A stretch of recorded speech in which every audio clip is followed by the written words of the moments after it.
ዳንሻ ስሮቃ በየዳና ቅራቅር ያቋልሱ ከዛ እነሱን አጓርዶ እነሱም መከላከያን እንዲጎዱ እንዲያርዱ አደረገ አላልኳችሁ የኔ ልጆች ናቸው እኮ ብሎ አባቱ የሰራው ነውር ህዋት የሚባለው አባቱ ፋኖ የሚለውም ልጅ ነኝ ብሎ ነውርን ፈጸመ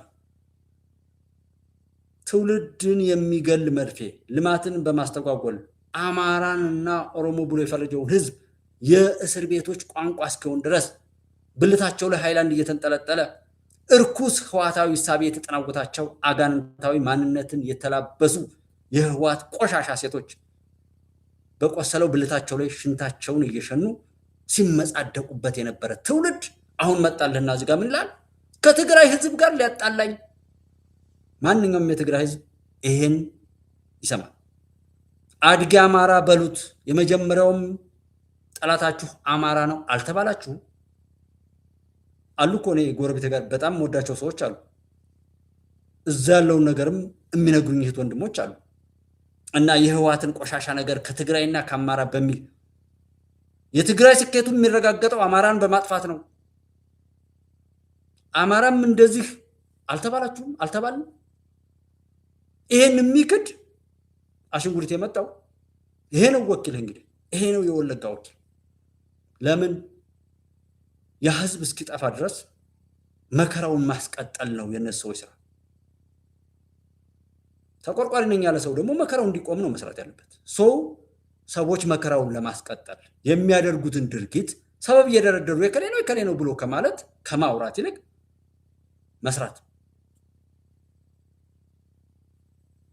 መስራት ብዙ ጊዜ ስለ ወለጋ ጉዳይ ጉባለች ኢትዮጵያ ላይ ሳወራ ብዙ ሰው ያየው እኔ በዛ ጉዳይ አዝናለሁ ማዝነውም ነገር የራሱ የሆነ ዋጋ ያወጣል ቅር ይለኛል አዛኞች ከሆን የሰዎች በደል ሁሉ ሊያሳዝነን ይገባል አለዛም አስመሳዮች ከመሆን መቆጠብ ይገባናል ምክንያቱም መከራ የምናስቀጥለው በዚህ መልኩ ስለሆነ ለሆኑ ሰዎች አልቃሾች ለሆኑ ሰዎች አዛኞች ለሆኑ ሰዎች እርዳታ ሰጪዎች ለሆኑ ሰዎች ከልካዮች ከዚህ በፊት ጠላት ሰራው ካልነው በላይ እኛም በአቅማችን ፍትህን ማዛነፍ ጭቆናን ማራመድ ልዩነትን ማስፋት ላይ በየሶሻል ሚዲያው ያለው እንዳልኳችሁ አሁንም ያንን ሁሉ ስለማይ ነው በዚህ ልክ ማወራው እንጂ ዝም ብሎ ከዚች ቪዲዮ ላይ ብቻ ባለው ሁኔታ አይደለም የብዙ ሁነቶች አሉ ለማያዝና ከተለያዩ አካላት ጋር አላትሞ ለሚሄድ የታሰበበት አቅጣጫዎች ነበሩ ያ ነገር አልተሳካለትም እና ዛሬ ላይ ይሄ እየተባለ ያለው ነገር እኛ ስንቃችንም ህዝባችን ነው ከዛ ይሄ ተገፋ ሲገደል በተለያዩ ግፎችን ሲያየ ነበረ ህዝባችን ነው ከዛ በተረፈ ደግሞ በተለይ ትጥቃችን በሙሉ ኮንፊደንስ መናገር የምችለው በተለያየ በእብሪት የሚመጣው ይህን ገዳይ ኃይል ከሱ ነው እየተቀበልን ያለ ነው ግፍ ነው ብሶት ነው ያወጣል ከማንም አካላት ያገኘነው ነገር የለም ግን እኛ ሊገለን ከሚመጣው አካል ግን እየተቀበልን እየታጠቅን ያለንበት ሁኔታ አለ ዛሬ ላይ ማመን እስከሚቃትት ድረስ ግዙፍ መሳሪያዎችን ታጠናል ይሄን ነገር የሆነው ደግሞ በራሳችን አቅምና በክንዳችን እንጂ እንደዚህ በሚባለው ልክ አይደለም አነሳሳችሁ ያኔ ወደዚህ ትግል ስትገቡ ከመንግስት አካባቢ ምክንያቱም በወቅቱ የነበሩት ምክትል ጠቅላይ ሚኒስትር ደመቀ መኮንን ይጠቀሳሉ ወለጋ ያሉትን አስታጥቀን ራሳቸው እንዲከላከሉ እናደርጋለን ብለዋል የሚለውም ነገር እየተጠቀሰ ነው ስለዚህ አነሳሳችሁ ላይ ድጋፍ ነበረ አሁን እዚህ ጋር ግልጽ ማድረግ ነገር ከ2013 እስከ 2015 በዛን ሰዓት ላይ ራሳቸውን ለመከላከል ታጠቁ ግዙና መሳሪያ ታጠቁ የተለያዩ ነገሮችን መልእክት የሚመስል ነገር ሲተላለፍ አብዛኛው በተለይ ደግሞ በሰሜኑ አጠቃላይ የታወጀ አዋጆች አሉ አንተም የምታውቀው እንዳለው ነው ግን በዛን ሰዓት ላይ ሲያደርግ የነበረው አልፎ አልፎ በብሶት እንትንም ከፍ ያለው በሬውን እየሸጠ በዛ ልክ የገዛበት አጋጣሚ አለ አልፎ አልፎ ማህበረሰቡ ለምን የተለያዩ ግፎችን እያየ እየደረሰ ስላለ ከኪሱ በራሱ እንጂ በዚህ ልክ በሚባለውና በሚነዛው መንግስት የተለያዩ ነገሮችን በሚወራው ልክ ምንም አንድ ነገር ያደረገው ነገር የለም በዛች በገዛት ግን ያደረገውን ማትናገር አባይ ዞሬ ከመዞር ያደረገልን ይሄን ብቻ ሲሆን ይሄንን አላደረገልን በዝርዝር ከዛ ያገኘነው ይሄን ያል መሳሪያ ሲሆን እኛ ይሄንን ማውራት ጀግና አይደላችሁ ጀግና እኮ ያፈ ይሄን በማድረጋችን ደግሞ ህዝባችን ላይ እንዲህ አይነት እቅድ የጥፋት እቅድ ታቅዶ እሱን አክሽፈን ይሄን ውጤት አመጣን ማለት በቀጣይም የሚለውሽ በቀጣይ ይቅር የወታደራዊ ነገር ነው ይባልሽ ግን እንዲህ ሊደረግ ተብሎ እሱን ነገር አደረግን ሰው በሰላም ወጥቶ እንዳይገባ አረክ በጥርጣሬ እንዲታይ ያረክ ከዛ ገዳ ኦሮሞ ምናምን አልክና ከዛ አማርኛ የሚናገሩ ፋኖ ነኝ የሚለውን ስም ለህዝብ መጥፊያ ታፔል አደረከው ለምን አንተና መሳይ የምትሰራው የምትታገለው አማራን ለማጥፋት እንጂ አማራ ላልከው ህዝብ ሰላም ለመስጠት አይደለም የሚገርመው እዛ ውስጥም ተቀምጠው ከነዚህ ጋር ደግሞ የሚያቀነቅኑ አሉ። ልክስክስ በውርደታቸው ላይ የሚማግጡ ሚስት ከባሏ ጋር ተጣልታ ባሏን በሆነ ነገር ከሳ የምታስወነጅል ወንድሙ የሚከስ ወንድሙ እዛ እንዳይመጣ የሚያደርግ በጣም ከቤት ጀምሮ እና ይህንን የሚያወራው ሰውየው እስኪ ይህን የወለጋ ህዝብ ይስማ። እንዲህ እየተባላችሁ ነው። ይሄ ማን ነው? አጋልጡ። ስልክ እኮ አለ። ፒን አደርጋለሁ እኔ ጉባለች ላይ የምገባለሁ። በኋላ አሁንም እዚህ ድል ካቅ ላይ ያስቀምጣለሁ። ፒን ባረኩት በዋትስአፕም ሆነ በቴሌግራም ተናገሩና ሐቋን ንገሩኝና ከዛ በኋላ የሚሆነው ይሁን። ሳትናገሩ ግን እናንተ ራሱ የችግሩ ምንጭ ናችሁ። ሲመቻችሁ እንደፋኑ የምትፈንኑ ባሴራችሁት የጥፋት ጉድጓድ ስትመቱ ብቻ የምትጮሁ ልትሆኑ ትችላላችሁ።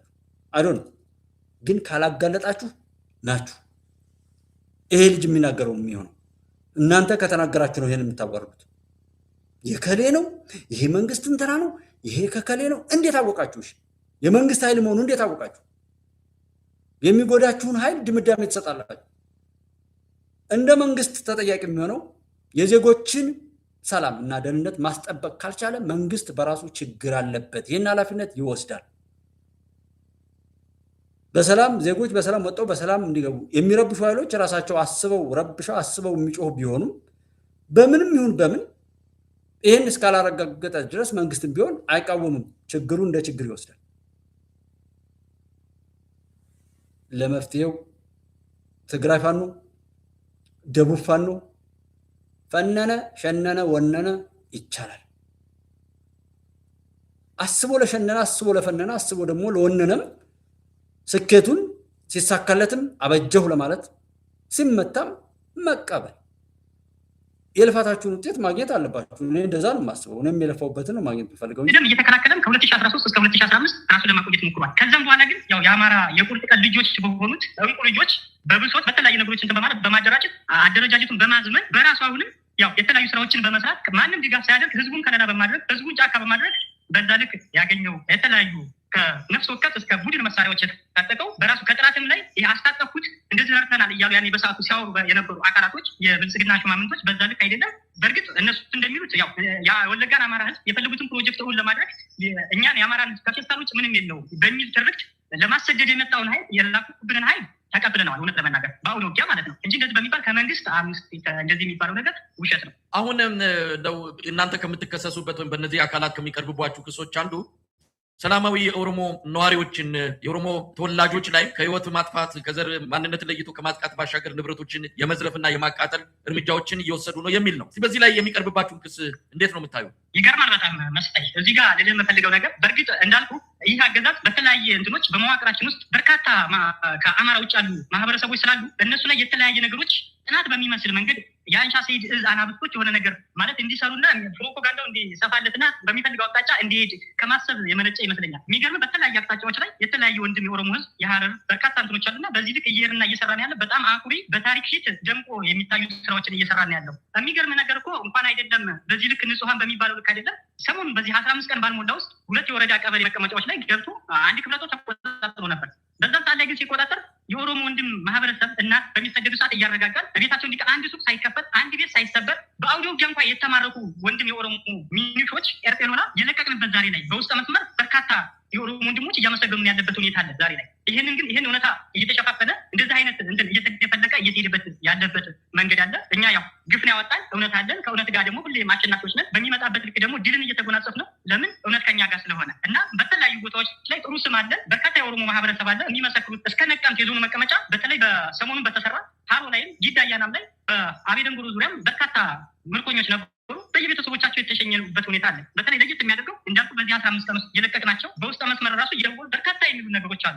እነዚህ ቤተሰቦቻቸው የተለያዩ ነገሮች ማለት ነው እና እነዚህን ሰዎች ዛሬ ላይ እንኳን ወስዶ እንደዚህ ተለቀቁ በሚል መልሶ የማስታጠቅ ስራ እና ወዴት እንደሚሄድ የተለያዩ ነገሮችን እያወጡን ያለበት ሁኔታ አለ እና እየተባለና እንትን እየተሄደበት ያለው ነገር ህዝብን ከህዝብና ሌላ ትርክትና በሚፈልጉት መንገድ ለማስኬድ የታሰበ ጉዳይ እንጂ እየሄድንበት ያለው መሬት ላይ ያለው ማህበረሰቡ የኦሮሞ ህዝብም አፋሩም ሁሉም ያውቀዋል። እውነታው ሚዲያ ላይ ያለ ነገር ነው ለማለት ነው። እንግዲህ አርበኛ ዳዊት ምናልባት በእርግጥ አንዳንድ እነሱም የሚናገሩት እርስ በርስ የሚጋጭ ነገር አለ። ባለፈው አንድ ብርጋዴር ጀነራልን የተሳተፉበትን ውጊያ እናንተ ያንን ውጊያ አጥቅታችሁ በመልሰው ማጥቃት ጀነራሉን ጭምር የገደላችሁበትን አውደ ውጊያ ሁሉ ሆን ተብሎ የመንግስት ሰው በእናንተ እንዲገደል ከግለሰቡ ጋር ጥላቻ ያላቸው ግለሰቡን የማይፈልጉ የመንግስት ወታደራዊ መኮንኖች ለእናንተ መረጃ ሾልከው በተቀናጀ ሁኔታ እየተፈጸመ እንጂ ሌላ አይደለም ብለዋል። እንግዲህ እናንተ መንግስት አስታጥቋችሁ ከመንግስት ጋር መሰሩ ከሆነ ለምን ከመንግስት ጋር ትዋጋላችሁ የሚል ጥያቄ ሲነሳባቸው ይሄ ሆን ተብሎ ከመንግስት ጋር የተለዩና ከመንግስት ጋር አይደሉም የሚለውን ለህዝብ ለማሳመን የተባለ እንጂ በውስጥ ግንኙነት የመንግስት ታጣቂዎች ወይም ደግሞ መንግስት የሚያደራጃቸው ነው ይላሉ። እርስ በርስ ይጋጫል። በእርግጥ የሚናገሩት ነገር ማሳመኛቸው በጣም ደካማ እንደሆነ ይታወቃል። ግን አሁን እናንተ ከነማን ጋር ነው የምትዋጉት? ከአንድ ኃይል ጋር አይደለም። የተደራጁ የክልሉ የተለያዩ ታጣቂ ቡድኖች ከመከላከያ ሰራዊትም ጭምር እንደሆነ ነው የምንሰማው። እስቲ ከማን ጋር ነው እየተዋጋችሁ ያላችሁ? እውነት ለመናገር በቃ እንዳልኩ ነው። በእርግጥ ሙሉ እንትኖችን ዝርዝር ማብራሪያ ያው ከዚህ በላይ ብዙም ባልጨምርም ያው በሚገቡበት ግን እንዳልኩ በተለያየ ቦታ በእብሪት እየገባ ይህ ኃይል እውነት ስላለ ተገፍተን ስለወጣን የጉፋኖች አምላክ ደግሞ ከኛ ጋር ስለሆነ የሚደርስባቸውን ምት መቋቋም ሲያቅታቸው በተለያየ ኮንትን የሚነሱ ነገሮች አሉ። እንግዲህ ከትግራይ አካባቢ እኮ ወለጋ መጥቶ እየተዋጋ ያለ አካል አለ ተብሎ ሁሉ የሚወራበት አቅጣጫዎች ሁሉ አሉ አሁን በዚህ ሰዓት ላይ ማለት ነው። ስለዚህ ይሄ የማመን ያለማመን ጉዳይ እንጂ ትግሉም እየተመራ ያለው በአማራ እንቁ ልጆች ነው። የተለያዩ ብሔሮችን በማሳተፍ የሚደርስባቸውን የተለያዩ ነገሮችን ግን መቋቋም ሲያቅታቸው የተለያዩ ስሞችን እየፈጠሩ ያለበት ሁኔታ ነው ያለው እና አሁንም በዚህ ወደፊትም የምንቀጥልበት ጉዳይ እንዳለው ነው። ያው እዚህ ጋር አንድ ነገር ማለት የምፈልገው ነገር በተለይ ከሚመጣው ኃይል የተለያየ ስሞችን ይዞ የተለያዩ ልብሶችን በመቀያየር በርካታ ኃይል ነው የሚመጣው። እንዳልኩ ያው እውነት ከኛ ጋር ስለሆነ ሁሌም በዚህ እንትናችን እየገሰገስን እንሄዳለን። እንዳልኩ ያልተጠቀመው መሳሪያዎች የለም። ወለጋ ምድር ላይ ቢኤም ተጠቅሟል፣ ዙ ተጠቅሟል፣ ታንክ ተጠቅሟል፣ ድሮን ተጠቅሟል፣ የተለያዩ መሳሪያዎችን ሰው አልባ ድሮኖችን ተጠቅሟል እና ሄሊኮፕተር አንድ ቦታ ላይ 7 ጊዜ በአንድ ቀን አማሮች የሚኖሩበት ንጹሐን መንደር ላይ ሲደበድብ ነበር ማለት። ያው በዚህ አጋጣሚ 5 እናቶችን ጉዳት ያደረሰበት አጋጣሚ አለ እና ይህም ሁሉ እያደረገብን ያለው በዚህ መከላከያም የተለያዩ ነገሮች ይሄ የሚባለው ነገር ሌላ ታሪክና ሌላ ትርክት መፍጠር እና በህዝቡ ዘንድ ውዥንብር ለመፍጠር እንጂ የሚመጣው ኃይል ሁሉ አማራንና አማራን ታርጌት አድርጎ አማራን መንጥረን እናወጣለን ከፌስታል ውጭ ምንም የለውም። ትምህርታችን በተቀበረበት ተወልደን ባደግንበት ቦታ በመጤዎች በሚባል የተለያዩ የሚወጡ ስሞች አሉና በዛ ልክ ያሰቡት ፍላጎታቸው ሳይሳካ ሲቀር በአማራ የቁርጥ ቀን ልጆች ተደራጅቶ የሚመጣውን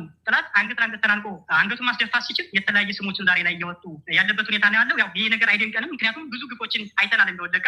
እኛ ይህን ትግል በቲዎሪ አይደለም ፕራክቲስ ተገለን መሬት ላይ አይተን የተለያዩ ግፎችን አይተን የወጣ ነው እና በዚህ በሚወጡት የተለያዩ ጅምብሮች የሚደናገርበት መንገድ የለም። በዚህ በአኩሪ ስማችን ይዘን ከመላው የተለያዩ ብሔሮች ጋር ስንመጣ በነበርንበት አኳኋን ወደፊትም እንቀጥላለን እና ያለን አርበኛ ዳዊት እንግዲህ እናንተ ትጥቅ ትግል አነሳችሁ፣ ግፍ በቃ፣ መጨፍጨፍ በቃ፣ በዘር ማንነት መጠቃት ይብቃ። እንደውም ስያሜያችሁን አንሻ ሰይድ ያላችሁትም በአንሻ ሰይድ ላይ የደረሰውን በደል መነሻ አድርጋችሁ ነው ብረት ያነሳችሁት እና አሁን ትጥቅ በድራማው ይቀጥላል። አስተዋዮቹን አለዛም ደግሞ እንደውሏችን የዘራነውን ስናጭድ ደስ ሊለን ይገባል። ያልደከምንበትን ማግኘት ኃጢአት ነው በራሱ። ጥረታችንና ወደ ትጥቅ ትግል በመግባታችሁ በአማራ ህዝብ ላይ እዛ ወለጋ ባለው የሚደርሰው በደል እንደ ድሮ እየተሰማ አይደለም። ምናልባት የእናንተ መታጠቅና ወደ ትግል መግባት በአማራ ተወላጆች ላይ የሚደርሰውን ግፍና መከራ ጥቃት ቀንሶታል ማለት እንችላለን? አዎ መሳይ እውነት ነው፣ ቀንሶታል። ያኔ በተለያየ ግፎች ሲሰራና ሲያለቅስ የነበረ አማራ ዛሬ ግን ደነት ትግሉን ከፖለቲካው ጋር አስተሳስሮ ውጥ በሆነ መንገድ በመሄዱ ያ ነገር ቆመዋል። እውነት ለመናገር የተለያዩ ግፎች ሲሆንብንና ሲሰራብን ሲደረግብን ኑረዋል። በቃ ህዝቡ ላይ ያለው በደል ቆሟል ነው ግፎች የሉም እንዳልኩ። ግን እነዛን ነገሮች ያው ጥያቄዎቻችን በዛ እንደማይመለሱ ስናቅ ዛሬ ላይ እየሰራን ባለነው እና እየሄድን ያለንበት አቅጣጫዎች ጥሩ አኩሪ የሆኑ ግስጋሴዎችን እየሄድን ያለንበት ሁኔታ አለ። በእርግጥ እኛ በዚህ ልክ ስንወጣ እናንተ የተለያዩ ፍላጎቶችን ይዘን አይደለም፣ ማንም የሚያውቀው የአደባባይ ሀቅ ነው እና ተገለን ነው አትግሉም ብለን ነው ጽንስ ከእናት ላይ ጽንስ ይህንንም አለመርሳት ነው። እነዚህን ጥያቄዎች በማንሳት